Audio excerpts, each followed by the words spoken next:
Bonjour, c'est Pauline, coach LinkedIn chez Madame Branding. Bienvenue sur le podcast Bien dans mon business, votre dose hebdomadaire de joie, d'énergie et de bonne humeur. Où chaque semaine, je vous livre les clés pour booster votre énergie et votre entreprise. J'espère que vous êtes bien installés, c'est parti. Hello tout le monde, j'espère que vous allez bien, j'espère que vous êtes en forme aujourd'hui.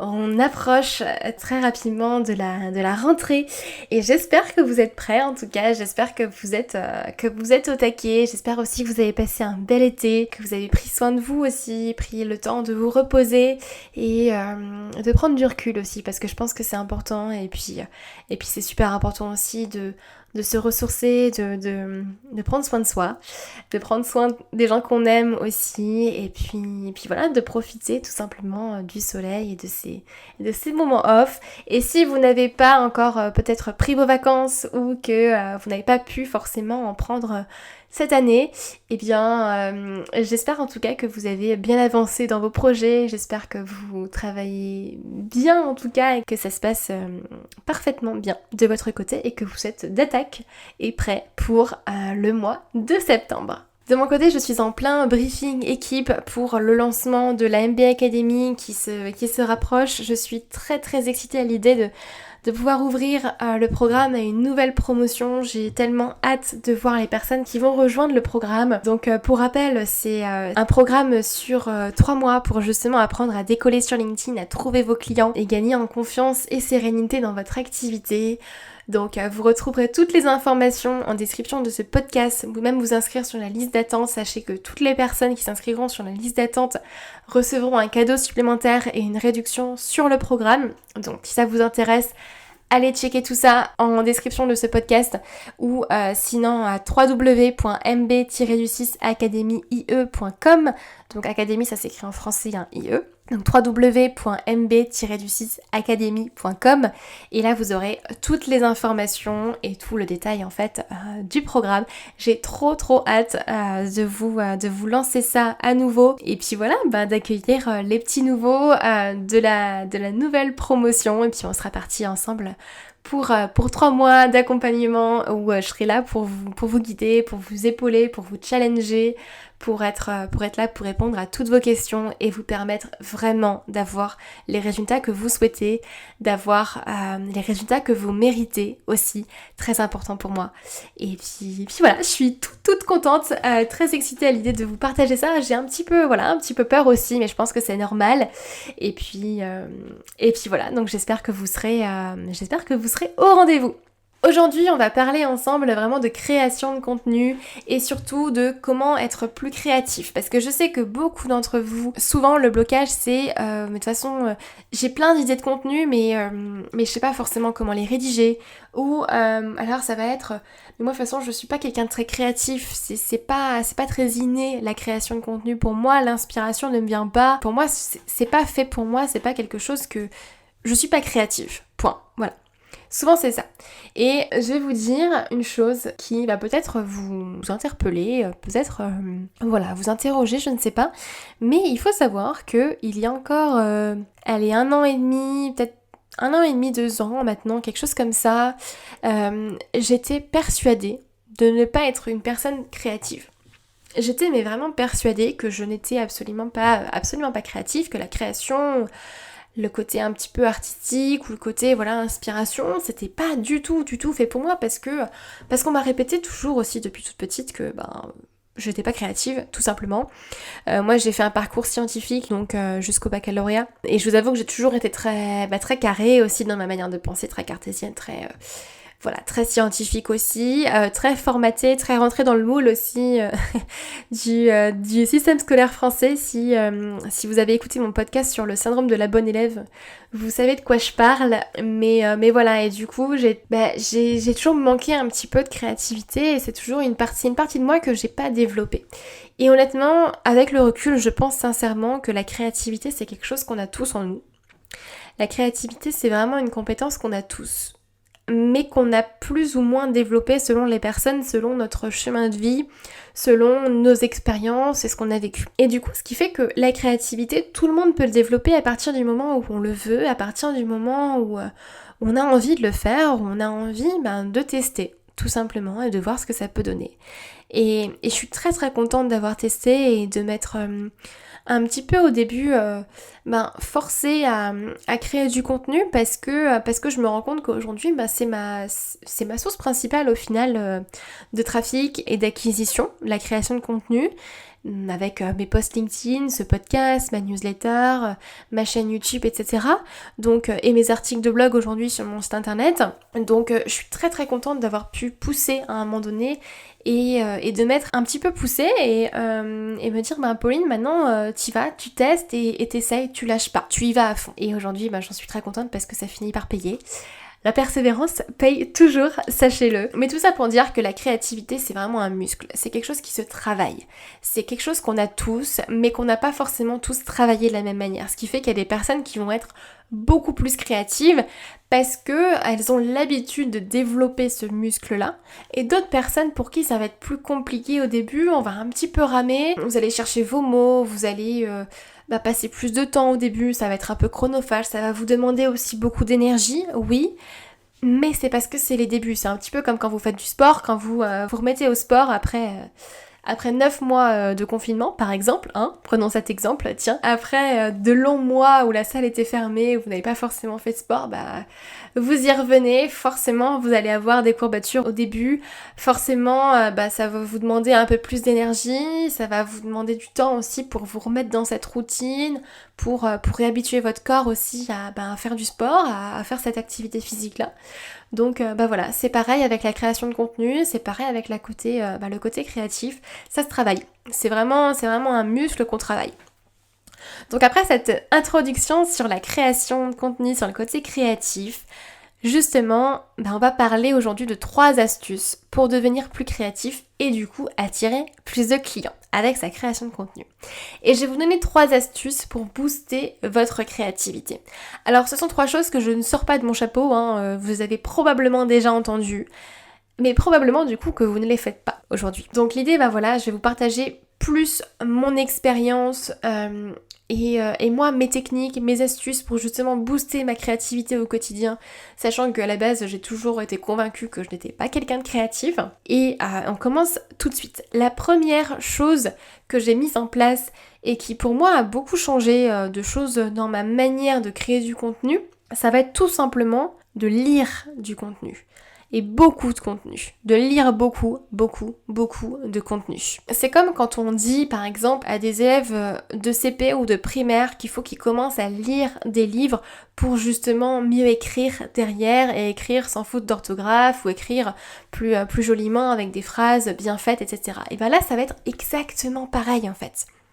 Si vous voulez commencer à être plus créatif, à créer du contenu, lisez des posts. Lisez des newsletters, lisez des articles de blog, lisez et regardez ce qui vous plaît. Essayez de le conscientiser en vous disant tiens, ce post-là il me plaît, pourquoi est-ce qu'il me plaît? Qu'est-ce qui fait que cette tournure-là me plaît, m'attire? Qu'est-ce qui fait que ce post a mieux marché? Qu'est-ce qui fait que ça va plus m'interpeller ou pas? Ou au contraire, qu'est-ce qui fait que ça par contre j'aime pas? J'aime pas ce post-là, j'aime pas la manière dont il est rédigé, pourquoi? Et plus vous allez conscientiser ça, plus vous allez pouvoir vous de votre côté, un petit peu fonctionner sur le principe du mimétisme. Ça va vous inspirer en fait de ce qui se fait déjà, des posts que vous avez pu lire, prendre en capture d'écran ou autre. Et puis petit à petit, être plus créatif parce que vous allez pouvoir vous inspirer de tout ça. Votre cerveau c'est là qu'il va rentrer en jeu. Je vais pas vous faire un petit cours de neurologie ou autre aujourd'hui, ce sera pas forcément l'idée. Peut-être pour un prochain épisode de podcast parce que c'est quelque chose qui m'intéresse beaucoup. Mais ce sera pas pour aujourd'hui. Mais c'est comme ça que vous allez pouvoir reproduire les mêmes tournures de phrases, les mêmes choses qui vous ont interpellé et vous allez les reprendre à votre sauce. Et petit à petit, c'est aussi comme ça que vous allez pouvoir trouver votre ton. Trouver la forme de rédiger vos propres textes et de savoir comment vous allez pouvoir trouver votre patte. Vous allez pouvoir trouver justement cette manière d'écrire que vous seul vous aurez. Et ça, vous ne pouvez pas le faire si vous ne lisez pas du contenu déjà en amont. Donc lisez beaucoup de contenu. Deuxième chose, moi je vous invite aussi très fortement à noter dans un petit carnet toutes vos idées, toutes vos réflexions et toutes les expériences que vous allez faire au quotidien. Au début, quand moi j'ai démarré dans la création de contenu, la première chose que je me disais c'est j'ai pas d'idée, j'ai pas d'histoire à raconter, je sais pas comment le formuler, j'ai pas de... Voilà, j'ai pas d'idée tout simplement de contenu. C'est peut-être pas votre cas, peut-être qu'au contraire vous avez trop d'idées, ça c'est autre chose, mais si aujourd'hui vous n'avez pas forcément d'idées de contenu, eh bien ça peut être une bonne stratégie de justement avoir ce petit carnet là ou cette note sur votre téléphone, parce que très souvent nos idées on ne va pas les avoir au moment où on va se poser sur sa création de contenu. C'est-à-dire que moi par exemple aujourd'hui je me pose sur ma création de contenu une fois par semaine le lundi, donc une journée entière je la consacre en fait à ma création de contenu. Ce n'est pas le lundi matin, quand je me pose devant mon ordinateur, devant mon Trello, où j'ai mes posts que je suis en train de préparer, ce n'est pas à ce moment-là que je vais avoir le plus d'idées. En fait, c'est aussi pour ça qu'en général, toutes nos idées, on les a pendant la nuit, le soir quand on va se coucher, sous la douche, quand on va se balader, etc. L'inspiration ne vient pas forcément sur commande. Donc, je vous invite, justement pour être plus créatif, à noter ce que vous vivez, à noter justement vos réflexions. Quand vous allez vous faire peut-être certaines réflexions dans la journée, prendre un peu de recul à un moment donné, notez-le. Même si cette réflexion-là ne fera pas forcément un post. Peut-être que des expériences que vous allez vivre, vous n'allez pas forcément le réutiliser pour faire un post, oui, mais ce carnet-là, prenez-le vraiment pour vous, un petit peu comme un carnet de bord où ceux qui font du journaling sauront du coup un petit peu ce que c'est, mais c'est vraiment l'idée de pouvoir avoir votre petit carnet, un petit peu comme un journal intime quand vous étiez plus jeune si vous voulez, mais un carnet où vous écrivez pour vous d'abord, où vraiment vous allez écrire tout ce qui vous passe par la tête, toutes les réflexions que vous pouvez avoir, quand vous allez vous balader, quand vous allez être autre part, vous allez avoir peut-être plein d'idées en fait, que vous allez pouvoir noter. Et après, il s'agira de tout remettre en forme quand vous allez pouvoir vous poser sur votre création de contenu. Mais plus vous allez libérer en fait des choses qui sont dans votre cerveau et que vous allez les mettre sur le papier, plus vous allez conscientiser ça, plus ça sera facile aussi pour vous de passer à l'étape rédiger du contenu en soi. Et troisième chose du coup qui va vraiment de pair avec ce que je viens de vous dire, quand on est dans cette énergie créative, il faut vraiment comprendre que cette créativité-là, cette inspiration-là, en général, elle vient à des moments où on prend du recul. C'est pas pour rien que souvent on dit que les meilleures idées on les a sous la douche ou les meilleures idées on les a le soir avant d'aller se coucher, parce que c'est le moment où notre cerveau se repose. Où notre cerveau en fait au final, l'activité de notre cerveau redescend, ce qui fait qu'on forcément on est plus créatif parce qu'on a plus d'espace aussi mental pour réfléchir à d'autres choses, d'autres inspirations qui vont nous venir. Donc prendre du recul et du temps pour soi, c'est hyper important et on oublie beaucoup je pense en business de dire que prendre du recul et prendre du temps pour soi, ça fait partie d'une stratégie pour que son business fonctionne. Ça fait partie de la stratégie pour une meilleure rentabilité. Ça fait partie d'une stratégie pour peut-être avoir plus de clients, oui, derrière. Prendre du temps pour soi, prendre du recul, c'est primordial, je trouve. Et ça a plein d'autres effets positifs, notamment sur notre équilibre de vie et sur soi, mais aussi du coup sur notre créativité. Vous l'avez peut-être déjà remarqué, en général quand vous partez en vacances, ou quand vous prenez des jours off, c'est souvent là où vous allez avoir plein d'idées. Tout d'un coup, vous allez avoir envie de travailler peut-être et vous allez avoir plein d'idées parce que justement votre cerveau se repose. Donc c'est dans ces moments-là que vous allez être les plus créatives et c'est dans ces moments-là où il faut prendre votre petit carnet, votre petite note sur le téléphone et qu'il faut noter. Moi par exemple, en général, une fois par jour, j'essaye d'aller me balader en fait et aller marcher tout simplement pour me vider l'esprit, me vider la tête, prendre du recul et puis ça me fait également un peu d'activité physique en plus de mes séances de boxe 3 fois par semaine. Mais voilà, ça me permet de prendre l'air, d'aérer mon cerveau, de prendre du recul, de pas être constamment devant mon ordinateur et c'est justement là, très très souvent, où j'ai mes idées de posts et où du coup je peux les noter sur mon téléphone et le lundi matin justement quand je passe à la création de contenu et où là je me pose devant mon ordinateur pour créer mon contenu, et bien c'est là que je reprends cette petite note et j'ai en fait mes idées, d'accord ? Et c'est pareil, aujourd'hui je me prends une journée off par semaine, entièrement off, où là je ne planifie absolument rien. Et en plus de ça, je me planifie également des plages horaires dans la semaine pour moi, pour prendre du temps pour moi, tout simplement, et rien que pour moi. Et honnêtement, ça a tellement changé mon planning, mon organisation et mon équilibre en fait personnel et vie pro, vie perso. Et je me sens tellement plus créative aussi dans ces moments-là. Donc pour résumer, vraiment les 3 grandes choses que vous pouvez faire pour devenir plus créatif et attirer plus de clients derrière forcément, c'est 1, lire du contenu, lire beaucoup de contenu. 2, noter dans un petit carnet toutes vos idées, toutes vos réflexions, toutes vos expériences pour justement booster votre créativité. Et numéro 3, prendre du recul et prendre du temps pour soi. Prenez du temps pour vous. Prenez du recul, prenez des vacances, prenez des jours off. Souvent, on a peur que notre business se casse la gueule parce que justement, on va prendre des jours off. Mais croyez-moi, si vous faites les choses avec stratégie et que vous avez les bonnes choses en place, non, ça se cassera pas la gueule. Non, tout ira bien, tout va bien se passer. Donc prenez du recul, prenez du temps pour vous, prenez des jours off, prenez des vacances. Et vous verrez, vous redémarrerez du bon pied et vous serez beaucoup plus créatif. En fait, ce qui se passe, c'est que quand on est dans l'inspiration, dans la créativité, dans l'intuition, en fait, on est dans notre énergie yin. Vous savez, vous avez le yin et le yang. Et donc le yang, ça va être plus l'action, plus les stratégies, plus la force. Je passe à l'action, etc. J'y vais, je fonce. Et le yin, ça va être plus quand on va se reposer, quand on va être dans l'intuition, quand on va être dans la créativité, dans l'inspiration, dans la légèreté, dans notre sensibilité aussi. Et ce qu'il faut comprendre, c'est qu'on a tous cette énergie yin, cette énergie yang.